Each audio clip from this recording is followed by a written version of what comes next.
Hi everybody, I am AR and what I watched today is Book 1, Episode 18 of Avatar The Last Airbender, The Waterbending Master.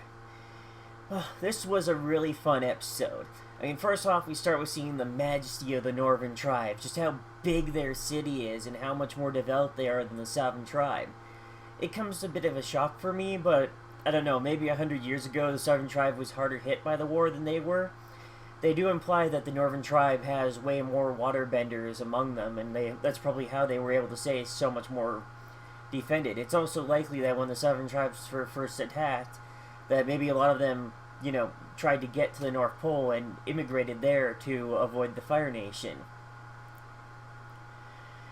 It's at this point that, once they get in, Sokka falls for the tribe's princess, and I don't know, even by the end of the episode, it doesn't feel like they gave them a lot of development between them. Sokka learns a little bit about her, but it's mostly about looks for him currently. He doesn't know anything about her, what her hobbies are, what she likes to do. And it really makes me wish, I think her name was Suki in the Warriors of Kionchi, because she was, she spent time with Sokka. He didn't really seem attracted to her that much until he found out what a great warrior she was. Then it wasn't just looks between them. The princess here really just seems to be to set up a parallel between what we find out later about Katara's grandmother and her own situation. We find out that Katara's grandmother had an arranged marriage that she ran away from, and that's where Katara's necklace came from. And then we find out that, the Water Tribe princess likes our goofy little Sokka, but she has her own arranged marriage, and she doesn't love the guy. And I don't know, I kind of get the story thread they're trying to go for. I just don't really like it. Especially because, like I said, this is just him going, ooh, pretty girl.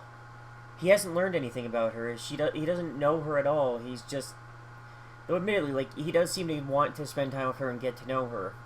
So I can give him some props for that. It's just currently not sitting very well with me.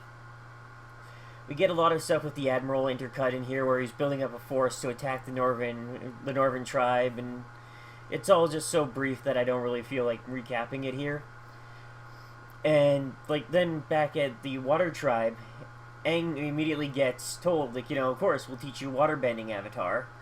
But then, Katara arrives with him for the waterbending lessons, and the teacher looks at her and goes, in this tribe we don't teach girls to fight, we teach them to heal.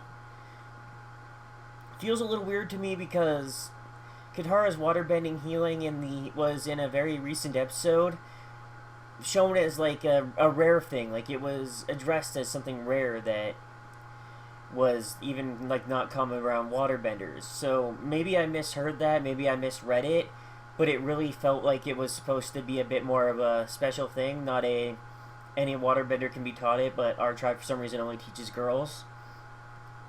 And while a healer is really useful in a fight and in battle, I share Katara's annoyance that they were just nope, you're a girl, you gotta learn to heal, because she wants to fight. And really, Katara has so much raw talent in that area, so much raw power that she would be a great warrior. And while I would say she should expand her healing abilities, she should not I really was annoyed that they were oh, you shouldn't learn to fight because you're a girl. And I'm really glad that later in the episode, when the teacher catches Aang teaching her some of the moves and goes, basically really batshit, you have disrespected me, my tribe, our traditions, everything. And then in order to start teaching the Avatar again, he declares that Katara has to give him an apology, basically going, if you humiliate yourself before me, I'll consider teaching Aang again. Naturally, Katara being Katara, she refused and calls him an asshat, more or less.